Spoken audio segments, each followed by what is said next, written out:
청소부 주제의 명절에 왜 와요? 우리 창피하게. 며느리의 차가운 목소리가 좁은 현관을 가득 채웠습니다. 75 할머니는 낡은 가방을 꼭 쥔 채 고개를 숙였죠. 3년 만에 찾아온 아들 집이었지만 문턱조차 넘지 못했습니다. 하지만 한 달 후 그 며느리는 할머니 앞에 무릎을 꿇고 있었습니다. 어머님, 제발요. 우리 잘못했어요. 대체 무슨 일이 벌어진 걸까요? 평생 무시당하던 청소부 할머니에게 말이죠. 이 놀라운 반전의 전체 이야기가 궁금하시다면 잠시만 구독 버튼을 눌러주세요. 자, 이제 한 달 전으로 돌아가 볼까요? 모든 건 새벽 4시 그 추운 버스 정류장에서 시작되었습니다. 새벽 4시 알람이 울렸습니다. 박순자 할머니는 어둠 속에서 몸을 일으켰죠. 허리가 삐걱거렸지만 익숙한 통증이었습니다. 반지하 방은 습기로 눅눅했고 작은 창문 밖으론 지나가는 사람들의 발만 보였어요. 오늘도 또 하루네. 할머니는 낡은 청소복으로 갈아입었습니다.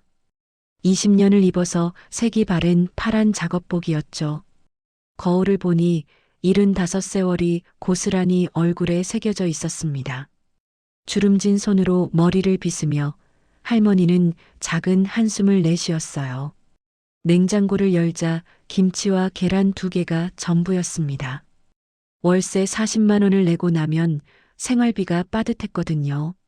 청소일로 버는 월 120만 원으로 살아가는 건 쉽지 않았죠. 그래도 할머니는 불평하지 않았습니다. 건강하게 일할 수 있다는 것만으로도 감사했으니까요. 새벽 4시 반 할머니는 집을 나섰습니다. 계단을 오르자 차가운 공기가 뺨을 때렸어요. 11월 새벽은 유난히 추웠습니다. 할머니는 얇은 점퍼깃을 세우고 버스 정류장을 향해 걸었죠. 정류장엔 아무도 없었습니다. 가로등 불빛 아래 벤치에 앉으려는 순간 할머니의 시선이 바닥에 멈췄어요. 구겨진 종이 한 장이 바람에 날리고 있었습니다. 뭐지 이게? 할머니는 허리를 굽혀 종이를 집어들었습니다. 로또 용지였어요. 누군가 떨어뜨린 모양이었죠. 할머니는 주변을 둘러봤지만 인적이 없었습니다.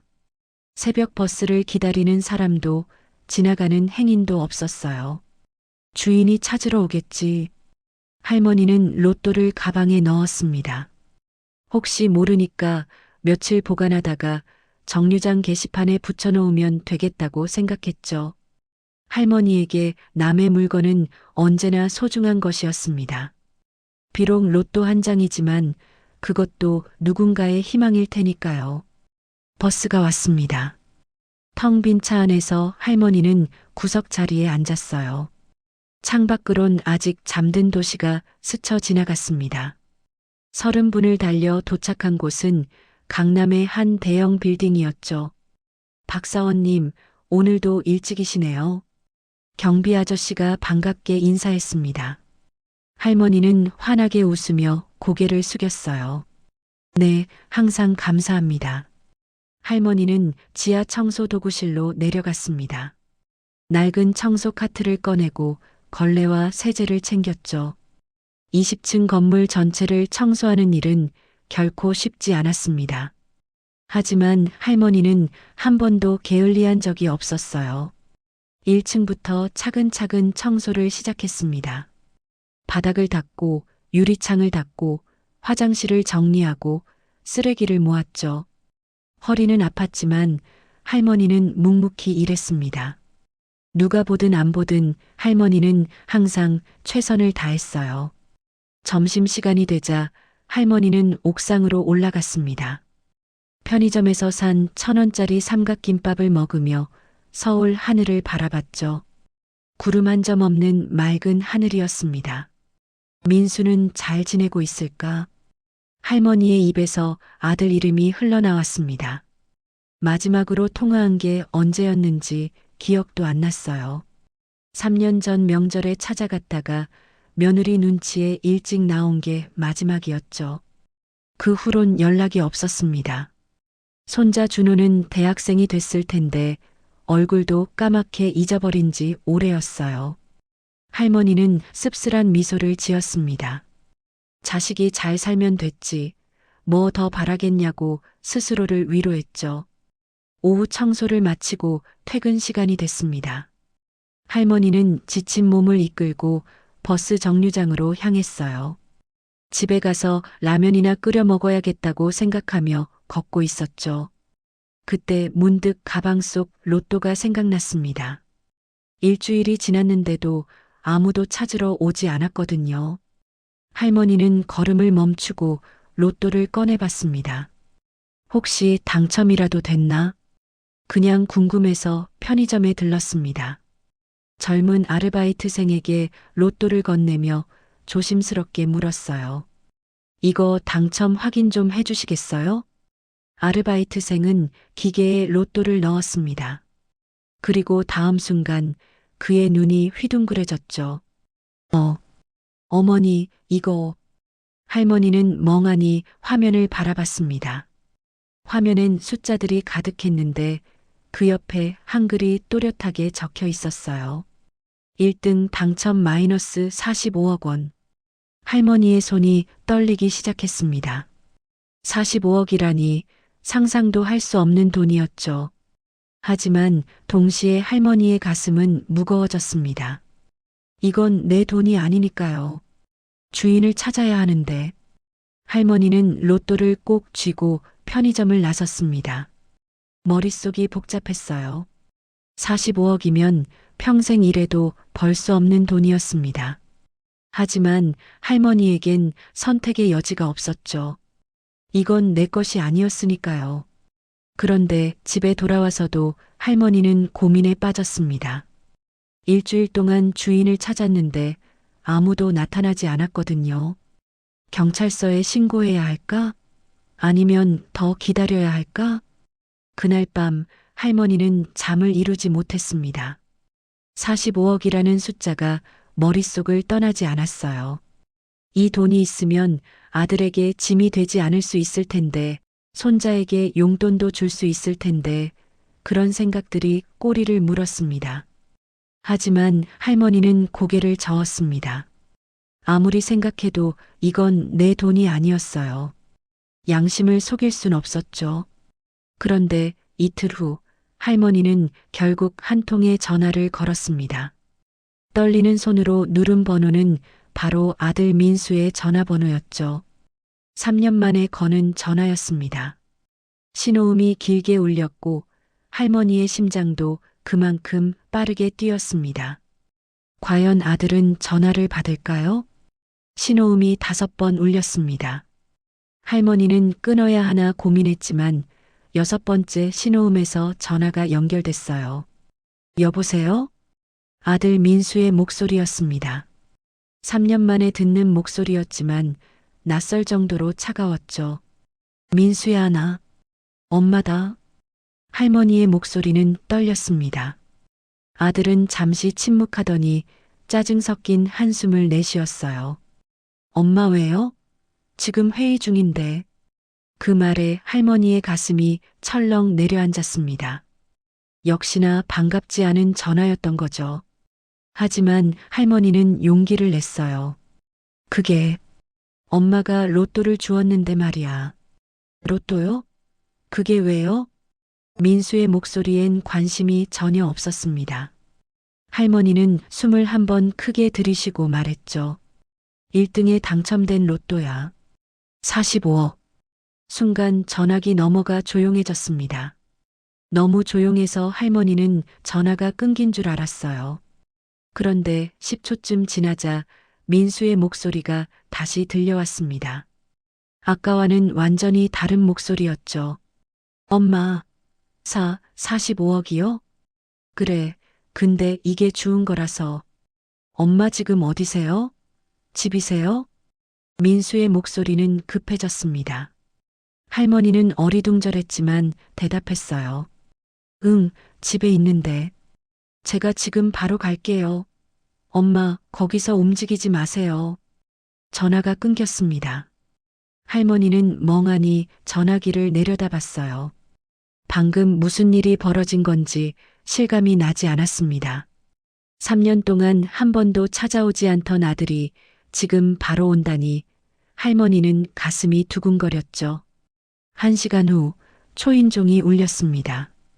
할머니가 문을 열자 민수가 숨을 헐떡이며 서 있었어요. 회사 정장 차림에 이마엔 땀이 송글송글 맺혀 있었습니다. 엄마. 민수는 할머니를 꼭 안았습니다. 3년 만에 포옹이었죠. 할머니는 눈물이 핑 돌았어요. 얼마나 이 순간을 그리워했는지 모릅니다. 어머, 민수야. 회사는 괜찮아? 엄마가 더 중요하죠. 45억이면 엄청난 돈인데 혼자 계시면 어떡해요? 민수는 할머니를 방으로 안내하며 로또를 보자고 했습니다. 할머니는 가방에서 로또를 꺼냈고 민수는 그걸 받아들며 눈이 반짝였어요. 엄마, 이거 정말 1등 맞아요? 편의점에서 확인했어. 근데 아들아, 이게 주운 거라서. 엄마, 걱정 마세요. 주인 찾기 일주일 했다고 했죠? 그럼 이제 엄마 거예요. 법적으로도 문제 없어요. 민수는 할머니의 손을 꼭 잡았습니다. 그 손길이 따뜻했어요. 할머니는 가슴이 뭉클했죠. 아들이 이렇게 자상했던가 싶을 정도였습니다. 엄마, 내일 저희 집으로 오세요. 영희도 엄마 보고 싶어 할 거예요. 정말? 영희가? 할머니는 믿기지 않았습니다. 며느리 영희는 그동안 할머니를 못마땅해 했거든요. 청소부 시어머니가 창피하다고 했던 사람이었죠. 그럼요. 제가 미리 얘기할게요. 우리 이제 같이 살아요, 엄마. 같이 살아? 할머니의 목소리가 떨렸습니다. 평생 꿈꾸던 말이었어요. 아들 가족과 함께 사는 것, 그게 할머니의 소원이었죠. 하지만 할머니는 조심스러웠습니다. 이게 로또 때문은 아닐까 하는 생각이 스쳤거든요. 민수야, 엄마는 이 로또 주인을 찾아줘야 할 것 같아. 엄마, 왜 그러세요? 주인 없는 복권이잖아요. 엄마 평생 고생하셨는데 이제 좀 편하게 사세요. 민수의 목소리엔 절박함이 묻어났습니다. 할머니는 아들의 얼굴을 찬찬히 바라봤어요. 무언가 달라 보였지만 정확히 뭔지는 몰랐습니다. 다음 날 할머니는 아들 집을 찾아갔습니다. 3년 전엔 현관에서 쫓겨났지만 이번엔 달랐어요. 문이 활짝 열리며 며느리 영희가 환한 미소로 맞이했습니다. 어머님, 오셨어요? 영희는 명품 브랜드 옷을 입고 있었고 향수 냄새가 진하게 풍겼어요. 할머니는 어색하게 웃으며 인사했습니다. 그래, 왔다. 어서 들어오세요. 준호야, 할머니 오셨어. 손자 준호가 방에서 나왔습니다. 23살 대학생이 된 손자는 키가 훌쩍 컸더군요. 준호도 환하게 웃으며 할머니를 안았어요. 할머니, 보고 싶었어요. 할머니는 어안이 벙벙했습니다.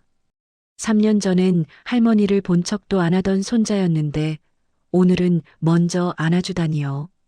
할머니는 눈물이 날 것 같았어요. 거실 탁자엔 음식이 가득했습니다. 백화점에서 사온 듯한 고급 과일과 한우가 놓여 있었죠. 영희는 할머니를 상석에 앉히며 말했어요. 어머님 많이 드세요. 제가 어머님 좋아하시는 거 준비했어요. 할머니는 감동했습니다. 며느리가 자기를 이렇게 챙겨준 적이 없었거든요.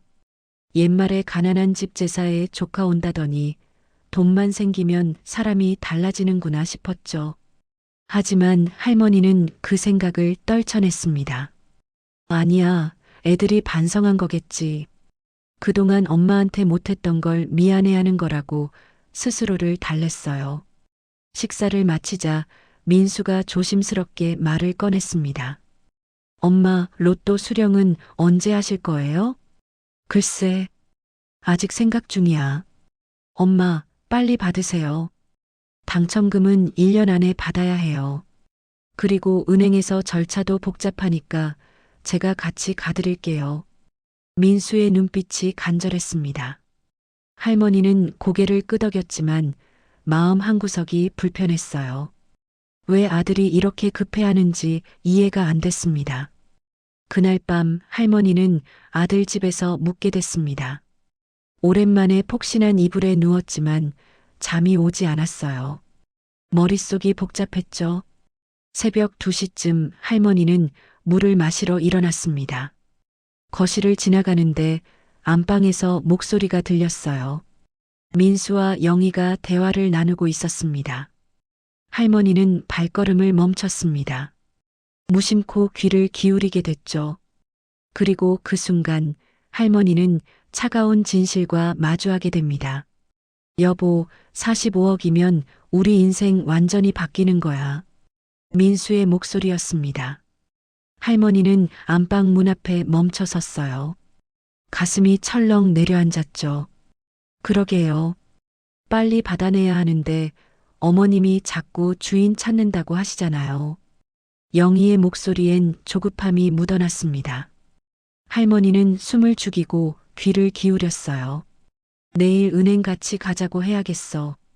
어머니 혼자 가시면 또 마음 약해지실 수도 있고. 당연하죠. 45억이면 강남 아파트도 살 수 있어요. 우리 준호 외제차도 사주고. 할머니의 손이 떨렸습니다. 물컵을 쥔 손에서 힘이 빠져나갔어요. 그제야 깨달았죠. 아들이 찾아온 건 로또 때문이었다는 걸 말입니다. 당신 회사 빚도 갚고 내 명품 가방도 몇 개 사야지. 그럼 어머니 모시고 잘 살면 되는 거야. 어차피 얼마 못 사실 텐데. 그 말에 할머니는 가슴이 찢어지는 것 같았습니다. 얼마 못 사실 텐데라니 아들은 엄마의 죽음까지 계산하고 있었던 거죠. 할머니는 조용히 제자리로 돌아갔어요. 물은 마시지 못했습니다. 그날 밤 할머니는 한숨도 자지 못했습니다. 눈물이 베개를 적셨지만 소리내어 울 순 없었어요. 아침이 되자 할머니는 결심을 굳혔습니다. 엄마, 주무셨어요? 오늘 은행 가실 거죠? 민수가 아침 식탁에서 물었습니다. 환한 미소였지만 할머니 눈엔 가식으로만 보였어요. 아직은 좀 더 생각해 보려고. 엄마, 왜 그러세요? 빨리 받아야죠. 민수의 목소리가 높아졌습니다. 할머니는 조용히 고개를 저었어요. 엄마가 좀 더 생각할 시간이 필요해. 로또 주인이 나타날 수도 있잖니. 어머님, 이미 일주일이나 지났잖아요. 이제 어머님 거예요. 영희가 끼어들었습니다. 목소리엔 짜증이 섞여 있었죠. 할머니는 그 모습을 가만히 바라봤어요. 어제까지만 해도 다정했던 며느리가 오늘은 본색을 드러내고 있었습니다. 그래도 엄마 양심상 편치 않아. 할머니는 자리에서 일어났습니다. 더는 이 집에 있고 싶지 않았어요. 가방을 챙기려는데 민수가 팔을 잡았습니다. 엄마, 어디 가세요? 집에. 엄마 일도 있고. 청소 일이요? 그딴 거 이제 그만두세요. 45억 있으면 일할 필요 없잖아요. 민수의 말투가 거칠어졌습니다. 할머니는 조용히 팔을 빼냈어요. 엄마는 일하는 게 좋아. 그리고 로또는 엄마가 알아서 할게. 할머니는 현관을 나섰습니다. 뒤에서 영희가 민수에게 뭐라고 하는 소리가 들렸지만 할머니는 돌아보지 않았어요. 집으로 돌아오는 버스 안에서 할머니는 창밖을 바라봤습니다. 눈물이 또 흘렀지만 닦아낼 힘도 없었어요. 평생 키운 자식이 돈 때문에 엄마를 대하는 모습을 보는 게 이렇게 아픈 줄 몰랐습니다. 다음 날부터 민수의 전화가 쏟아졌습니다. 하루에 10통도 넘게 걸려왔지만 할머니는 받지 않았어요. 문자 메시지도 계속 왔습니다. 엄마, 왜 전화 안 받아요? 은행 가야죠. 엄마, 우리가 뭘 잘못했어요? 같이 살자고 했잖아요. 어머님, 저 영이에요. 어머님 건강 걱정돼요. 연락 주세요. 할머니는 핸드폰을 꺼버렸습니다. 더는 그 거짓말들을 보고 싶지 않았어요. 일주일이 지났습니다. 할머니는 여전히 새벽 4시에 일어나 청소를 했어요. 로또는 서랍 깊숙이 넣어뒀습니다. 한 번도 꺼내보지 않았죠. 어느 날 저녁 할머니가 퇴근하고 집에 돌아오니 현관 앞에 사람들이 서 있었습니다. 민수와 영희, 그리고 손자 준호까지 셋이서 기다리고 있었어요. 엄마, 왜 연락을 안 받으세요? 민수가 다가왔습니다. 얼굴엔 피곤함이 가득했어요. 할머니는 조용히 문을 열며 말했습니다. 들어와. 좁은 반지하 방에 4명이 들어서니 꽉 찼습니다. 영희는 눈살을 찌푸리며 주변을 둘러봤어요. 곰팡이 핀 벽지와 낡은 가구들이 눈에 거슬렸던 모양이었죠. 엄마, 로또 어디 있어요? 민수가 본론을 꺼냈습니다. 할머니는 서랍을 열어 로또를 꺼냈어요. 민수의 눈이 반짝였습니다. 엄마, 내일 같이 은행 가요. 제발이요. 민수야, 엄마 물어볼 게 있어. 할머니의 목소리는 떨렸지만 단호했습니다. 네, 뭔데요? 너희들이 엄마 찾아온 건 로또 때문이지? 순간 방 안이 조용해졌습니다. 민수는 말문이 막혔고 영희는 고개를 돌렸어요. 준호만 어색하게 웃고 있었죠. 엄마, 무슨 소리예요? 우리가 엄마 사랑해서. 그만해, 민수야. 엄마가 다 들었어. 그날 밤에 할머니의 말에 민수의 얼굴이 하얗게 질렸습니다. 영희도 당황한 표정이었어요. 어머님, 그게 괜찮아. 엄마도 이해해. 45억이면 사람 마음이 변할 만도 하지. 할머니는 씁쓸하게 웃었습니다. 그 웃음엔 서러움과 실망이 가득했어요. 엄마, 미안해요. 우리가 잘못했어요. 하지만 엄마, 우리 정말 같이 살고 싶어요. 민수가 무릎을 꿇었습니다. 하지만 할머니는 그 모습이 진심인지 의심스러웠어요. 어쩌면 또 다른 연극일지도 모른다는 생각이 들었죠. 그날 밤 할머니는 또다시 잠을 이루지 못했습니다. 그리고 새벽녘 할머니는 어떤 결심을 하게 됩니다. 이 모든 걸 끝낼 결심 말이죠. 새벽 5시 할머니는 평소보다 1시간 일찍 일어났습니다. 오늘은 특별한 날이었거든요. 로또 수령을 하기로 결심한 날이었죠. 할머니는 옷장 깊숙이 넣어뒀던 옷을 꺼냈습니다. 20년 전 남편 장례식 때 입었던 검은 정장이었어요. 먼지를 털어내고 다림질을 했습니다. 거울을 보니 낯선 모습이었지만 오늘만큼은 제대로 된 모습으로 가고 싶었어요. 민수에게 문자를 보냈습니다. 오늘 은행 간다. 10시에 본점 앞에서 보자. 답장은 3분도 안 돼서 왔습니다. 엄마, 알겠습니다. 제가 모시러 갈게요. 할머니는 핸드폰을 내려놓고 한숨을 쉬었어요. 가슴이 답답했습니다.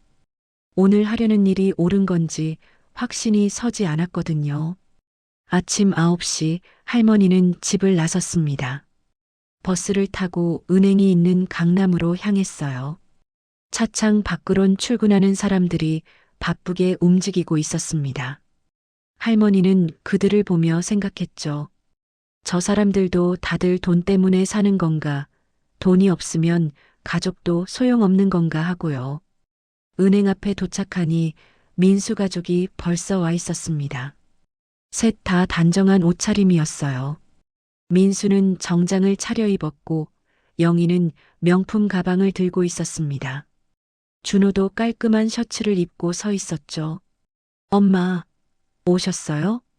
민수가 달려왔습니다. 할머니의 팔을 부축하며 은행 안으로 안내했어요. 할머니는 그 손길이 어색했지만 따라갔습니다. VIP 상담실로 안내됐습니다. 넓고 깨끗한 방이었어요.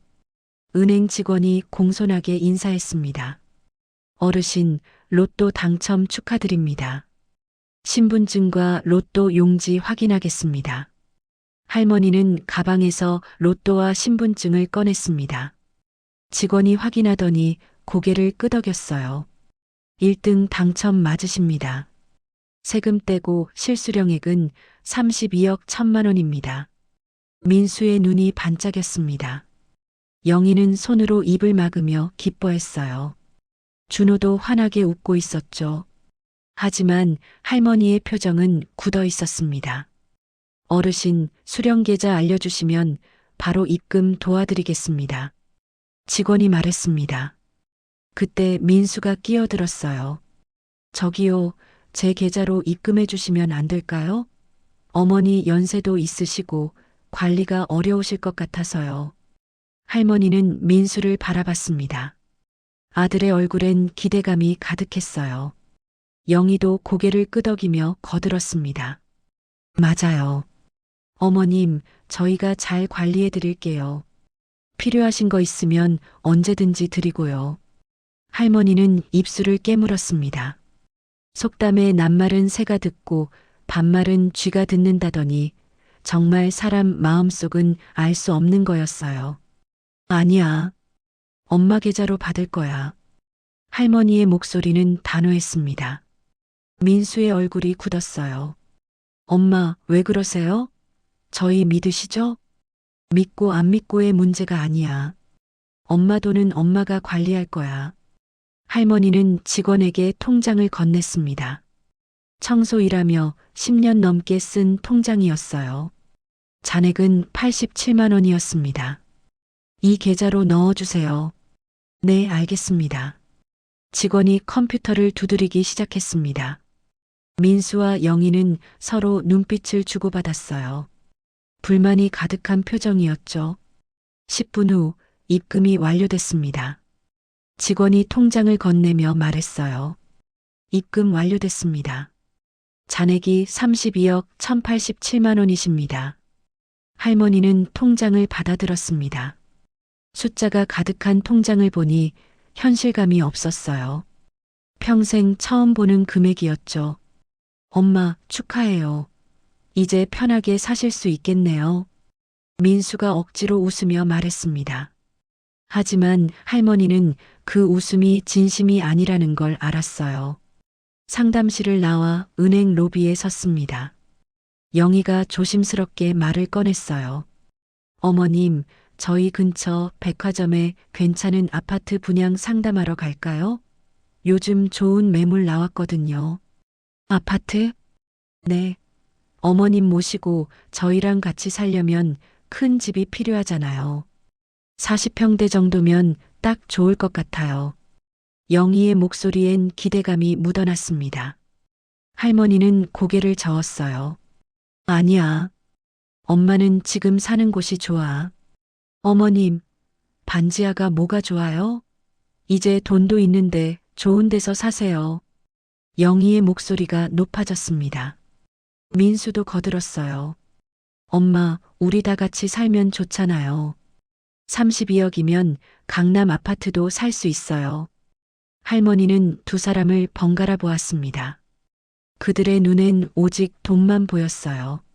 할머니가 아니라 32억이 서 있는 거였죠. 너희들, 엄마가 뭘로 보이니? 할머니의 목소리가 떨렸습니다. 민수는 당황했어요. 엄마, 무슨 말씀이세요? 엄마가 돈으로 보이냐고. 32억으로만 보이냐고. 할머니의 목소리가 커졌습니다. 은행 로비에 있던 사람들이 쳐다봤어요. 영희는 당황하며 주변을 둘러봤습니다. 어머님, 여기서 왜 이러세요? 사람들이 다 보잖아요. 봐, 결국 체면이 중요하구나. 엄마 마음은 중요하지 않고. 할머니는 가방을 챙겨 들었습니다. 더는 이들과 함께 있고 싶지 않았어요. 엄마, 어디 가세요? 민수가 팔을 잡았습니다. 할머니는 조용히 손을 뿌리쳤어요. 집에 간다. 엄마 혼자. 엄마, 우리 잘못한 거 있으면 말해요. 고칠게요.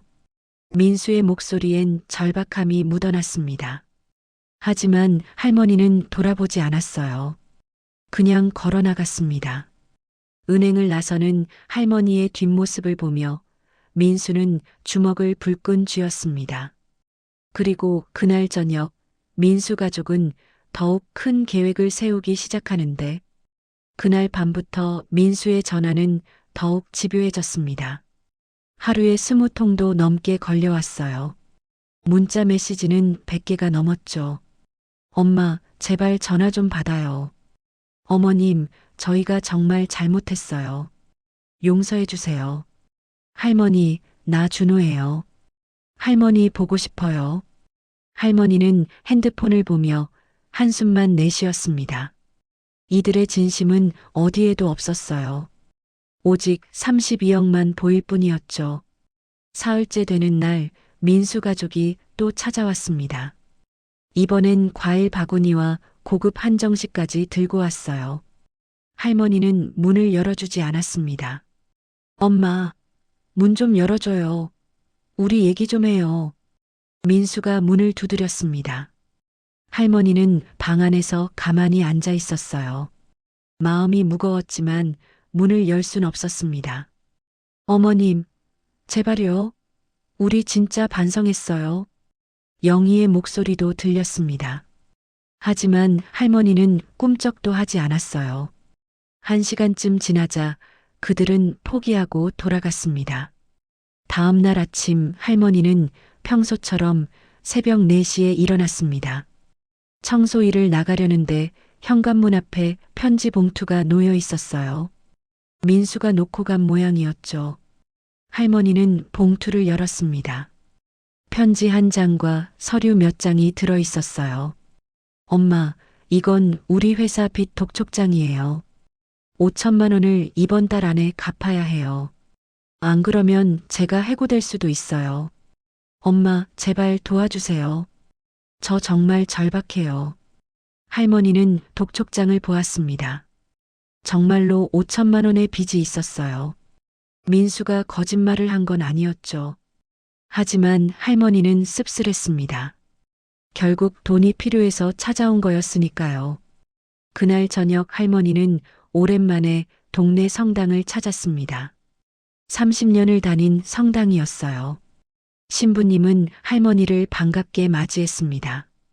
순자 씨, 오랜만이네요. 요즘 어떻게 지내세요?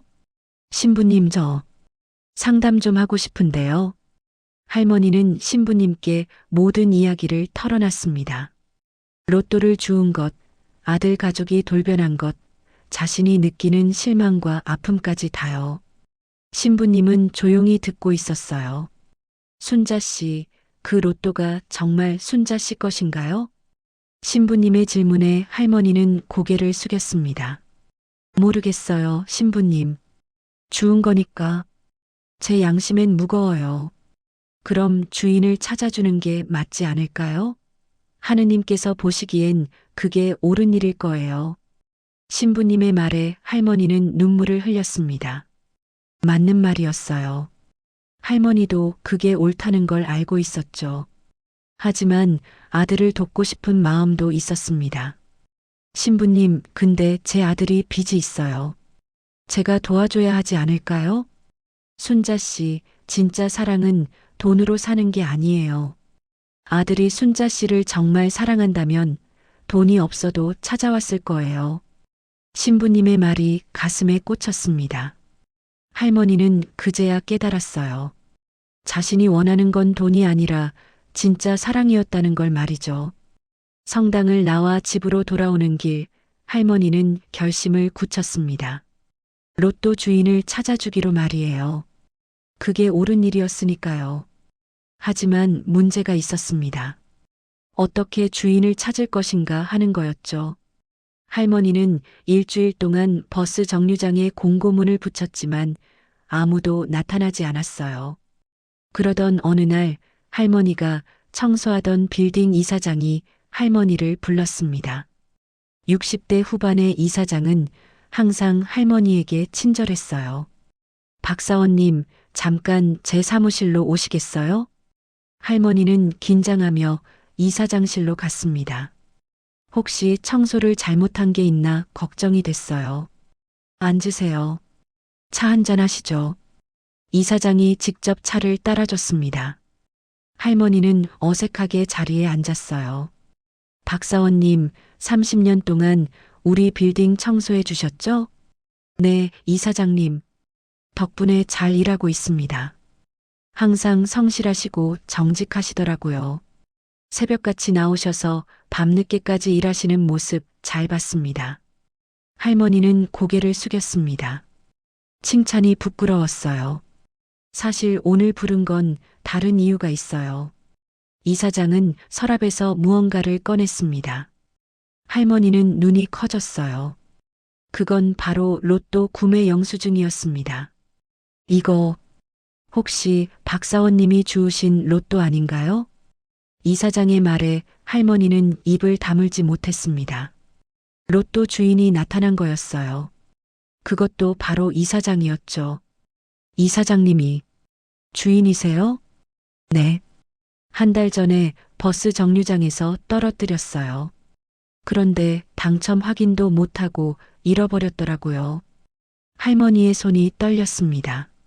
45억의 주인이 바로 눈앞에 있었던 거예요. 박사원님, 혹시 그 로또 가지고 계세요? 이사장의 질문에 할머니는 천천히 고개를 끄덕였습니다. 그리고 가방에서 로또를 꺼냈어요. 여기 있습니다. 로또를 건네는 할머니의 손은 심하게 떨리고 있었습니다. 32억을 포기하는 순간이었으니까요. 하지만 할머니의 마음은 이상하게도 편안했습니다. 이사장은 로또를 받아들고 활짝 웃었어요. 역시 박사원님이시네요. 정직하신 분이라고 생각했어요. 그 순간 할머니는 깨달았습니다. 자신이 옳은 선택을 했다는 걸 말이죠. 그리고 곧 이 일은 할머니의 인생을 완전히 바꿔놓게 되는데 이사장은 로또를 들고 한참을 바라보았습니다. 그리고 조용히 서랍에 넣었어요. 박사원님, 정말 고맙습니다. 사실 이거 떨어뜨리고 한 달 동안 잠도 못 잤어요. 아니에요, 이사장님.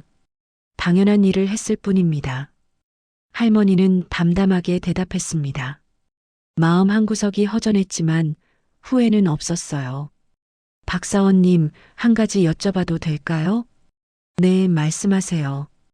혹시 이미 당첨금 받으셨어요? 이사장의 질문에 할머니는 고개를 끄덕였습니다. 숨길 이유가 없었죠. 네, 받았습니다. 하지만 이건 제 돈이 아니니까요. 돌려드려야죠.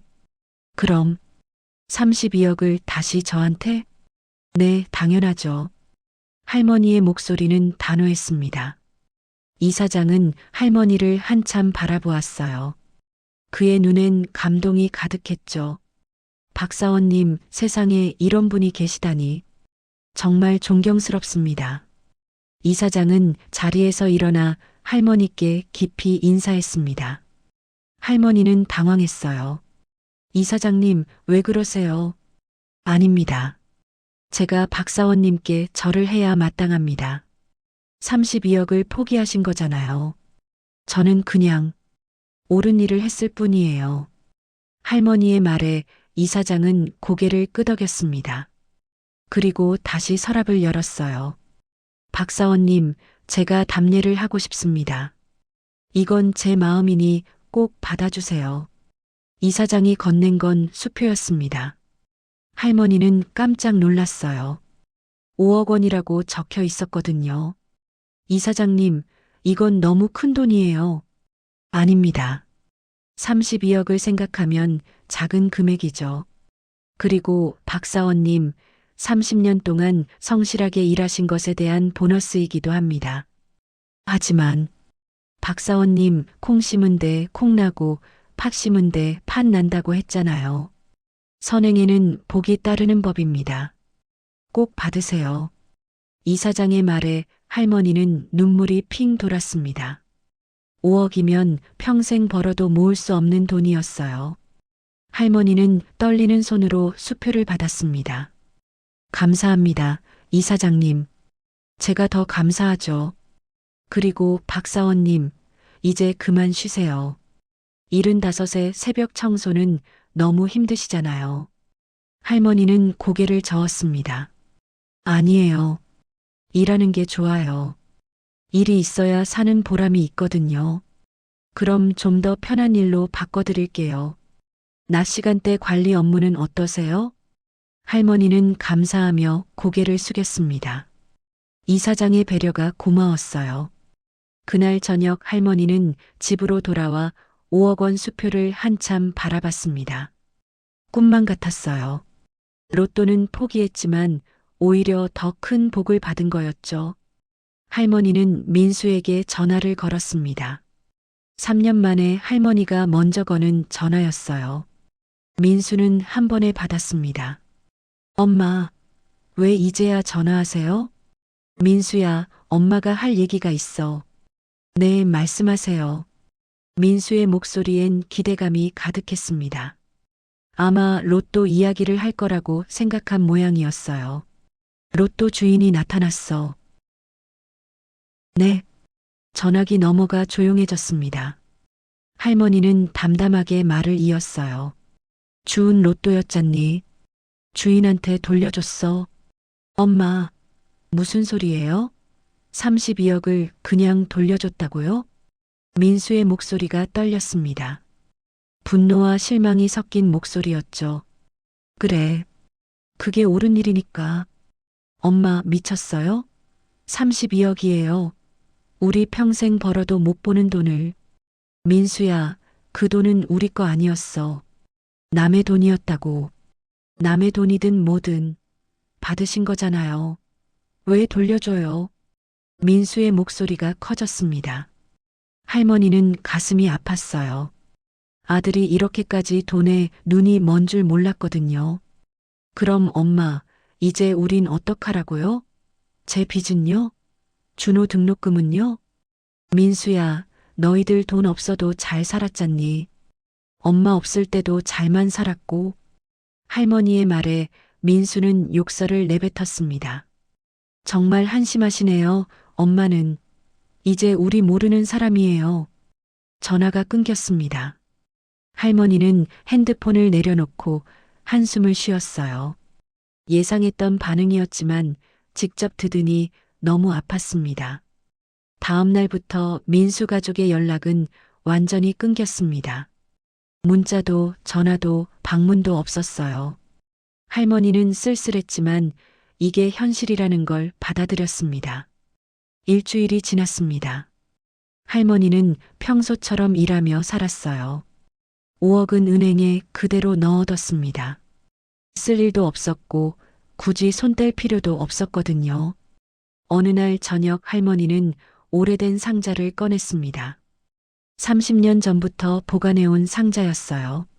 먼지를 털고 열어보니 통장 하나가 나왔습니다. 그 통장엔 15억이 들어 있었습니다. 30년 전 남편이 사고로 세상을 떠났을 때 받은 보험금이었죠. 할머니는 그 돈을 한 번도 건드리지 않았어요. 왜냐하면 이 돈은 아들을 시험하기 위한 돈이었으니까요. 아들이 정말 엄마를 사랑하는지 아니면 돈을 사랑하는지 알고 싶었던 거죠. 30년 동안 가난하게 살면서 지켜본 결과 할머니는 이제 알았습니다. 아들은 엄마가 아니라 돈을 사랑한다는 걸 말이에요. 할머니는 통장을 다시 상자에 넣었습니다. 그리고 변호사 사무실 번호를 찾기 시작했어요. 이제 정리할 때가 됐다고 생각했습니다. 하지만 할머니는 몰랐습니다. 1년 후 아들이 무릎 꿇고 찾아올 거라는 걸 말이죠. 그때 할머니는 어떤 선택을 하게 될까요? 1년이 흘렀습니다. 할머니는 여전히 빌딩에서 일하고 있었어요. 이사장 배려로 낮 시간 관리 업무로 바뀌어서 훨씬 편해졌죠. 그동안 민수에게선 단 한 번도 연락이 오지 않았습니다. 명절도 할머니 생일도 아무것도 기억하지 않았어요. 할머니는 외로웠지만 담담하게 받아들였습니다. 5억은 여전히 그대로였습니다. 할머니는 한 푼도 쓰지 않았어요. 필요한 게 없었거든요. 월급으로도 충분히 살 수 있었죠. 어느 가을날 할머니는 변호사를 만났습니다. 유언장을 작성하기 위해서였어요. 어르신, 정리하신 재산이 총 15억 5천만 원이시네요. 변호사가 서류를 보며 말했습니다. 할머니는 고개를 끄덕였어요. 네, 그걸 다 양로원에 기부하고 싶습니다. 전액을요? 가족분들께는 한 푼도? 네, 제 마음입니다. 할머니의 목소리는 단호했습니다. 변호사는 잠시 망설이다가 말했어요. 어르신, 혹시 가족분들과 무슨 일 있으셨나요? 30년을 지켜봤습니다. 그들이 원하는 건 엄마가 아니라 돈이더군요. 할머니의 말에 변호사는 안타까운 표정을 지었습니다. 하지만 할머니 뜻대로 유언장을 작성했죠. 그날 저녁 할머니는 집에 돌아와 차를 마시고 있었습니다. 그때 초인종이 울렸어요. 누굴까 싶어 문을 열었는데 민수가 서 있었습니다. 하지만 1년 전에 민수와는 달랐어요. 얼굴은 초췌했고 옷은 낡았으며 머리는 백발이 섞여 있었습니다. 마치 10년을 늙은 것 같았죠. 엄마. 민수의 목소리는 떨렸습니다. 할머니는 놀라 말문이 막혔어요. 민수야, 너.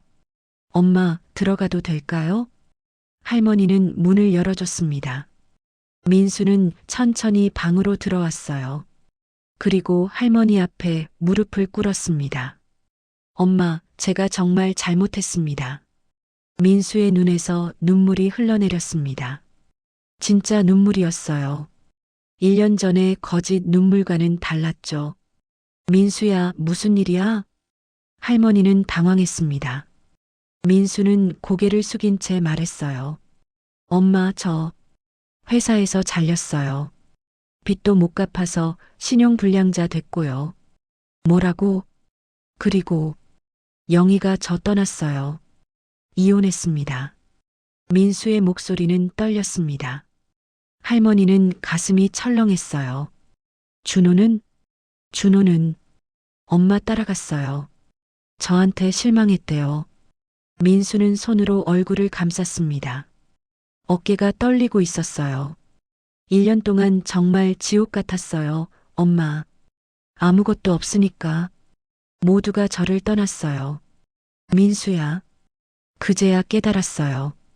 엄마가 얼마나 소중한 분인지, 제가 얼마나 못된 자식이었는지. 민수는 바닥에 이마를 대고 절을 했습니다. 할머니는 가슴이 미어졌어요. 아무리 못된 자식이라도 자식은 자식이었으니까요. 1년 동안 엄마 생각만 했어요.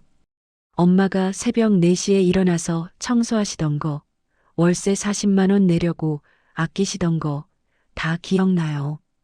민수의 목소리는 떨렸습니다. 할머니는 눈물을 참았어요. 엄마는 평생 저희 위해 희생하셨는데 저는 로또 때문에 엄마를 돈으로만 봤어요. 정말 죄송합니다. 민수는 계속 눈물을 흘렸습니다. 할머니는 그 모습을 지켜보았어요. 진심인지 아닌지 분별하고 싶었죠. 민수야, 고개 들어봐. 할머니가 말했습니다. 민수는 천천히 고개를 들었어요.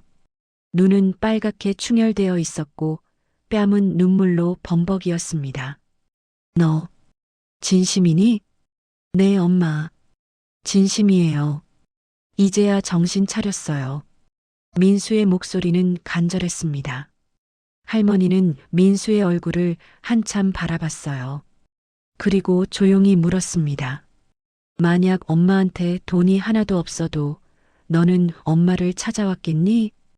민수는 머뭇거렸습니다. 그리고 고개를 끄덕였어요. 네, 엄마. 이제는 돈이 아니라 엄마가 필요해요.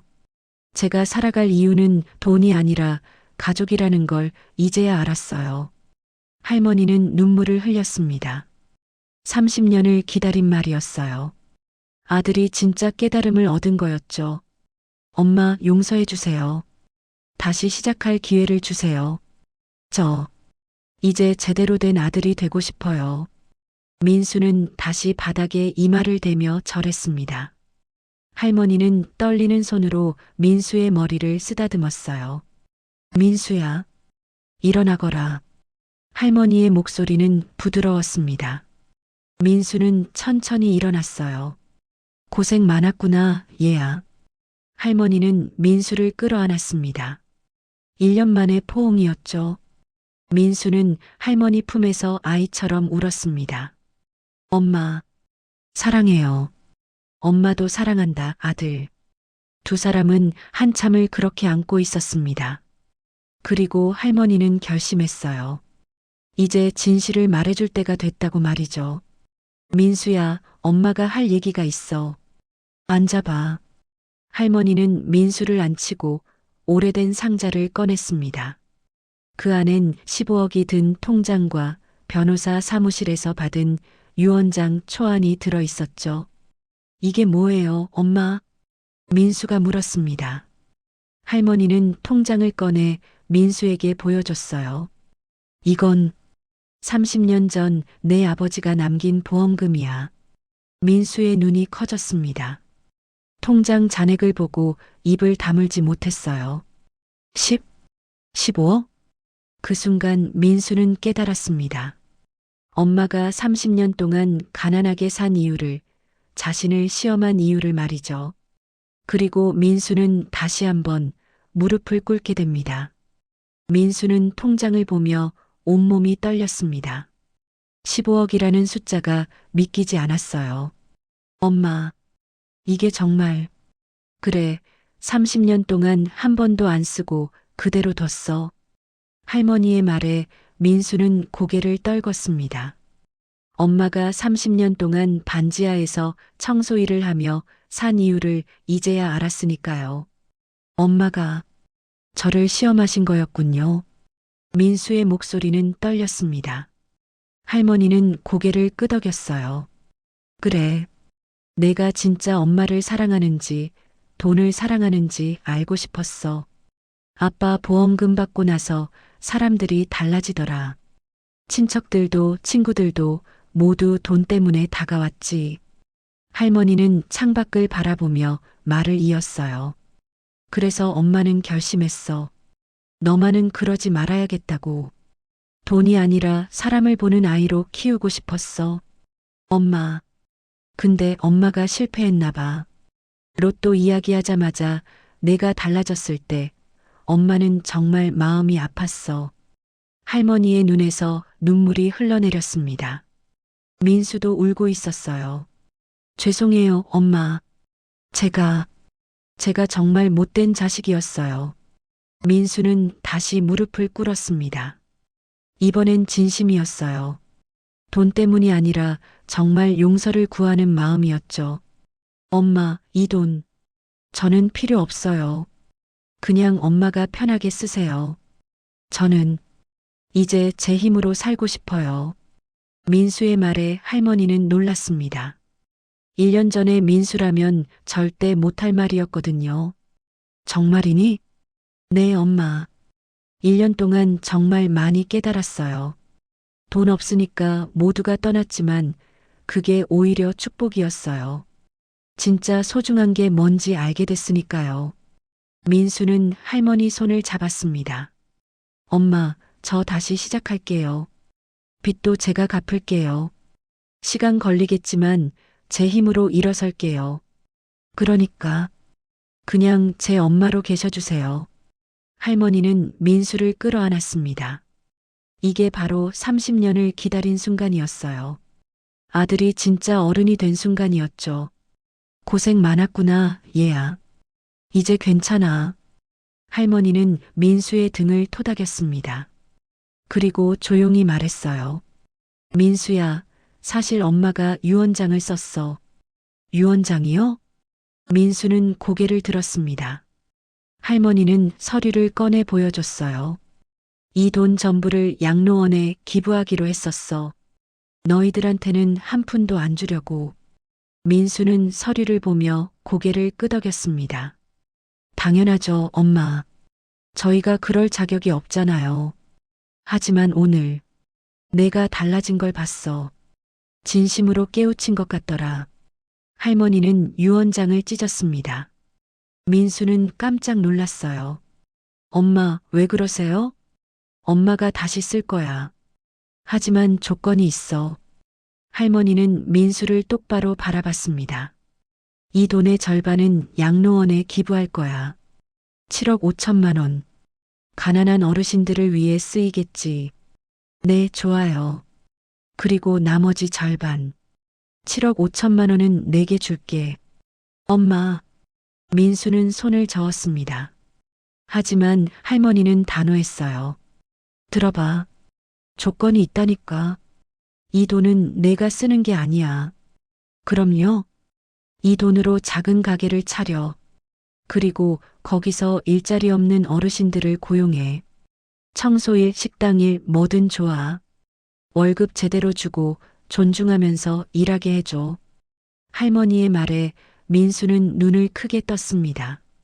그리고 수익이 나면 그 돈으로 장학금을 만들어. 가난해서 공부 못하는 아이들을 위한 장학금 말이야. 엄마, 내가 그렇게 30년을 일하면 그때 가서 엄마가 진짜 내게 물려줄게. 그 전까진 이 돈은 내 거 아니야. 사회를 위해 쓰는 거지. 할머니의 목소리는 단호했지만 따뜻했습니다. 민수는 눈물을 흘리며 고개를 숙였어요. 알겠습니다, 엄마. 꼭 그렇게 할게요. 엄마처럼 남을 위해 살겠습니다. 할머니는 민수를 일으켰습니다. 그리고 환하게 웃었어요. 이제야 엄마 아들 같구나. 티끌 모아 태산이라고 작은 선행들이 모이면 큰 복이 될 거야. 민수는 할머니를 꼭 안았습니다.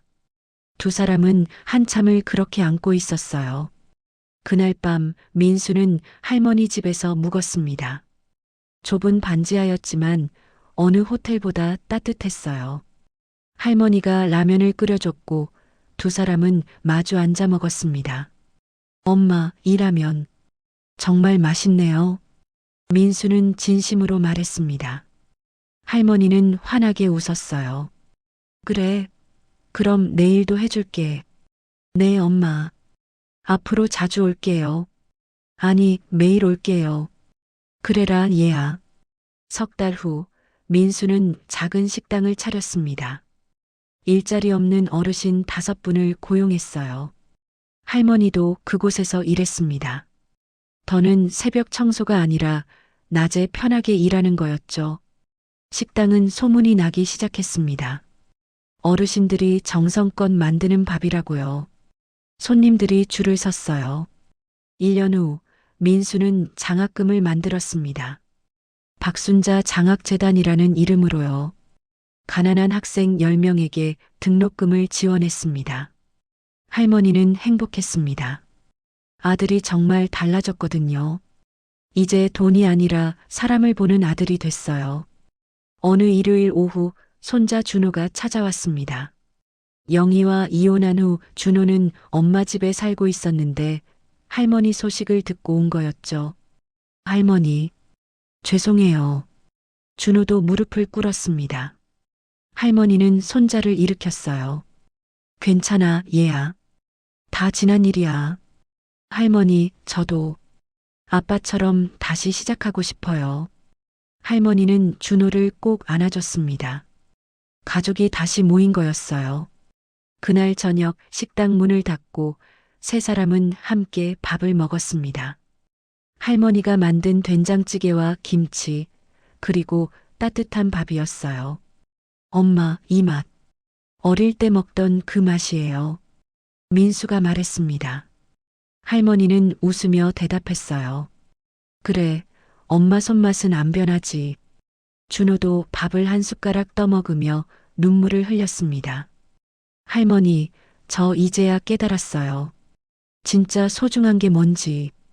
할머니는 두 사람의 손을 잡았습니다. 그래, 얘들아. 돈보다 소중한 건 사람이야. 가족이야. 그걸 잊지 마라. 세 사람은 손을 맞잡고 웃었습니다. 창밖으론 해가 지고 있었어요. 하지만 이 가족에겐 새로운 아침이 시작되고 있었습니다. 길가다 주운 로또 한 장이 가져온 건 45억이 아니었습니다. 진짜 가족의 의미, 진짜 사랑의 가치를 깨닫게 해준 거였죠. 그리고 그게 바로 이 세상 어떤 돈보다 귀한 것이었습니다.